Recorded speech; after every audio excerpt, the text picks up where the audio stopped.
Hello दोस्तों, आज मैं फिर लेकर आई हूँ ट्विटर अकाउंट पे हुई ट्वीट को।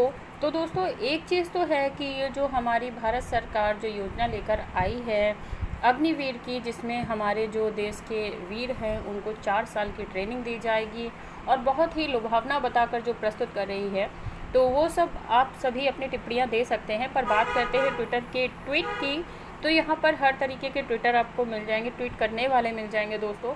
तो सबसे पहले बात करते हैं पहले ट्वीट की, जिसमें कहा है इन्होंने कि जब जवान सिर्फ 4 साल का काम करेंगे तो नेता के चुनाव की जो हर वर्ष है तो वो 2 वर्ष ही होना चाहिए।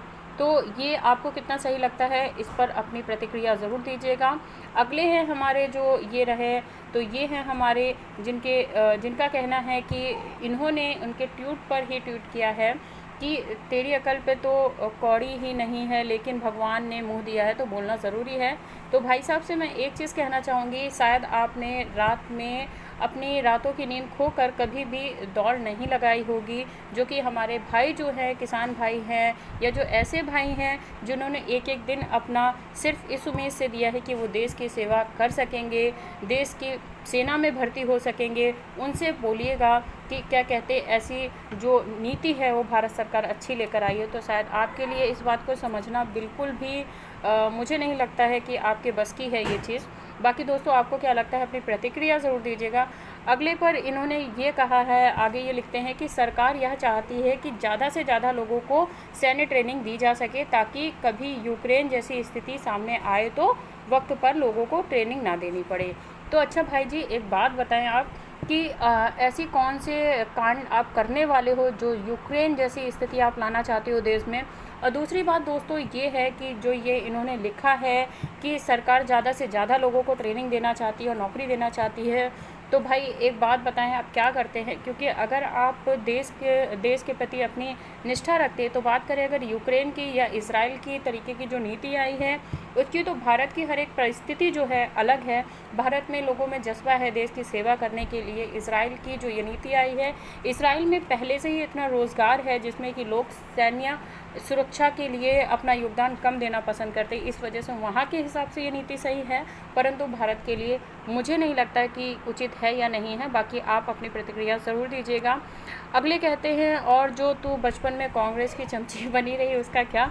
तो चलिए वो बात जाने दीजिए, ये तो आपसी मतभेद है, पर ये बहुत ही दुखद चीज़ है दोस्तों। इसे मैं आपको जूम करके ज़रूर दिखाना चाहूँगी। देखिए किस तरीके से हमारे जो नौजवान हैं, भाई हैं, उनका जो सपना टूटा है सेना में जाने का, तो किस तरीके से वो अपनी जान ले रहे हैं। ये बहुत ही दुखद जो है बात है दोस्तों, हमारे लिए शर्म की बात है।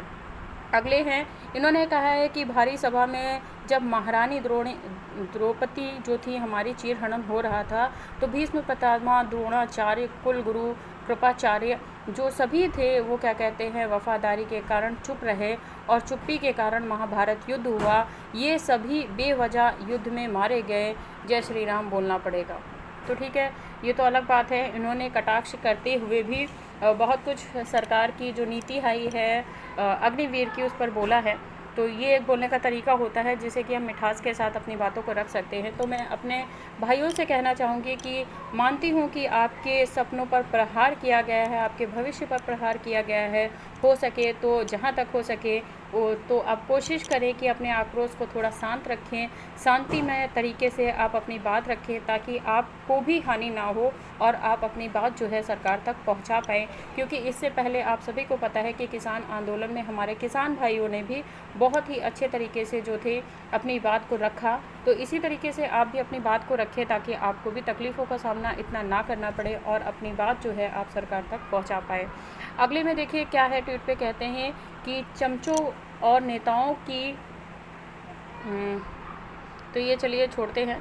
और इस तरीके से ये भी है कि चुनाव 5 साल में ही होना चाहिए, नहीं तो देश का बोझ बढ़ेगा। और फिलहाल एक चीज़ तो है कि भले ही चुनाव कितने साल में होता है ये तो अपना मुद्दा है, प्रधानमंत्री, विधायक, राज्यसभा सांसद की। पर दोस्तों एक चीज़ है कि अगर पेंशन है या फिर जो ये कार्यकाल है जो कम किया जा रहा है हमारे सैन्य व्यवस्था में, जिससे कि सरकार को लगता है कि काफ़ी पैसा बचाया जा सकेगा और देश की जो है सुरक्षा व्यवस्था को भी बनाए रखा जा सकेगा, तो मुझे नहीं लगता, बाकी आपको क्या लगता है वो ज़रूर बताइएगा। बाकी सबके अपने अपने मत हैं, स्वतंत्र भारत के हम स्वतंत्र नागरिक हैं, सभी को अपना मत रखने का अधिकार है, तो आप ज़रूर बताइएगा। देश की सेवा वो भी नेताओं से, अगर ऐसा हो गया तो कलयुग ही ख़त्म हो जाएगा। तो ये भाई जो हैं इंडिया, तो इन्होंने ट्वीट काफ़ी अच्छा किया है, क्योंकि ऐसा नहीं है कि सेवा नहीं करते, सेवा करते हैं, हर एक इंसान करता है अपने तौर पर हमारे देश का इतिहास रहा है कि किसान और जो हमारे सैनिक हैं, इन्होंने अपनी जान की भी परवाह नहीं की, जान को भी कुर्बान किया इस देश के खातिर। अब उनके साथ ही लगातार जो है अन्याय हो रहे हैं, कभी किसानों के साथ तो कभी हमारी देश की सेना के साथ। तो मुझे नहीं लगता इस तरीके के अन्याय जो है आपको सहने चाहिए। तो मेरे भाइयों, आप आवाज़ ज़रूर उठाएं, और जो भी है इन्हें देख रहा है इस वीडियो को ज़्यादा से ज़्यादा शेयर करें, और हो सके तो आप भी अपनी बातों को कमेंट बॉक्स के ज़रिए या फिर आप कटाक्ष जो है अपना ज़रूर रखिए, क्योंकि जो बोलता नहीं है वो कुछ कर नहीं सकता। क्योंकि आप जब तक ये आवाज़ उठाओगे नहीं, तब तक आप विकास पाओगे नहीं। तो आपको आवाज़ ज़रूर उठानी पड़ेगी दोस्तों, क्योंकि आप जानते हो कि अगर जो किसान आवाज़ नहीं उठाता तो शायद वो नीति लागू हो जाती और हमारे देश का किसान जो है पूरी तरीके से कर्जे में डूब जाता। तो अगर आज का हमारा जो युवा है वो आवाज़ नहीं उठाता है, अपनी आवाज़ को दबा के रखता है, तो मुझे लगता है कि उसके लिए ये हानिप्रद होगा। बाकी आप सभी को समझ में आ रहा होगा कि ये 4 साल की जो अग्निवीर योजना लेकर आई है स्कीम सरकार, वो कितनी कारगर रहेगी या नहीं रहेगी, वो तो आप अपने अनुसार, जिन्होंने रातों की नींद खोई है, वो बहुत अच्छे से समझ सकेंगे। बाकी मैं कुछ ज़्यादा कहना नहीं चाहूँगी। बाकी देखिए, यहाँ पे 20 साल के बदले अगर 4 साल और 5 साल के बदले अगर 1 साल, और वो भी अग्निवीर जैसे चयन का नाम को सदनवीर दे दिया जाए तो बहुत ही अच्छा रहेगा। तो ये जो बेरोज़गार हैं, बेरोज़गार की तरफ से कहा गया है, काफ़ी सही बात कही गई है दोस्तों। आपको कितनी सही लगती है ये ज़रूर बताइएगा। अगले में है, तो अगले में वो कहते हैं कि वो तो ठीक है कि 4 वर्ष में रिटायर भी हो जाना चाहिए, और वो भी बिना पेंशन के, इन्हें भी 11-11 लाख दे दे, विदा कर दो। पर 25 से 30 वर्ष की आयु में भर्ती हुए 29 से 34 में रिटायर, बाद में चौकीदार बना दो, क्योंकि यही इनकी दिल की तमन्ना है। तो दोस्तों, ये चीज़ जो है एक हमारी जो दूरदर्शिता को है भाई ने प्रस्तुत किया है कि किस तरीके से सरकार हमारे भविष्य के साथ, हमारे युवाओं के भविष्य के साथ खिलवाड़ कर रही है।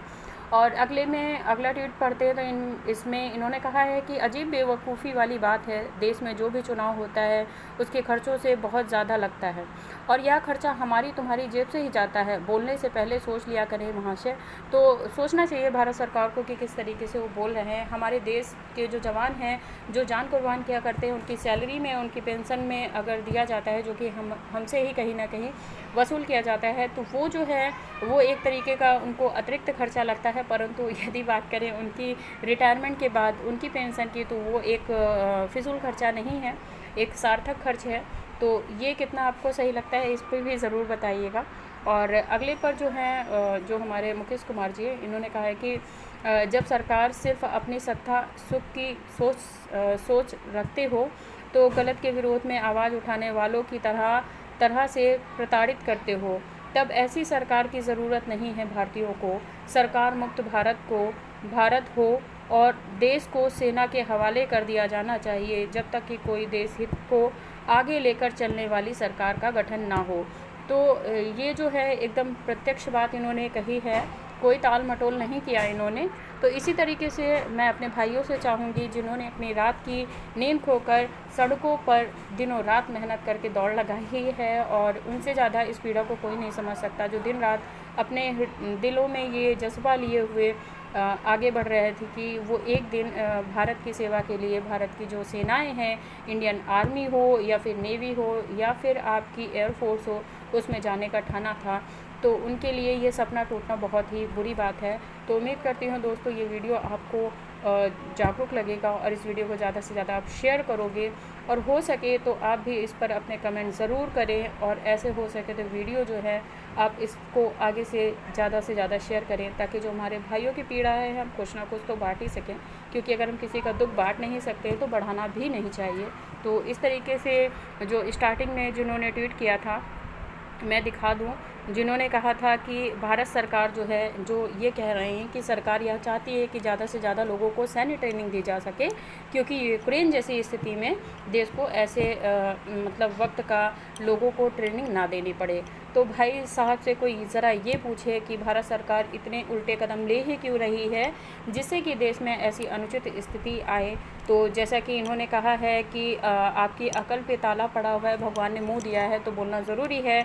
वही बात शायद चिंतामणि जी पर भी लागू होती है कि अगर भगवान ने मुँह दिया है तो इस तरीके से कटाक्ष नहीं करने चाहिए किसी को भी लेकर, क्योंकि आप उसी देश में रहते हो और उसी के लिए आप घोर अघन्य जो कह सकते हैं आप बहुत ही बुरी स्थिति की कल्पना कर रहे हैं।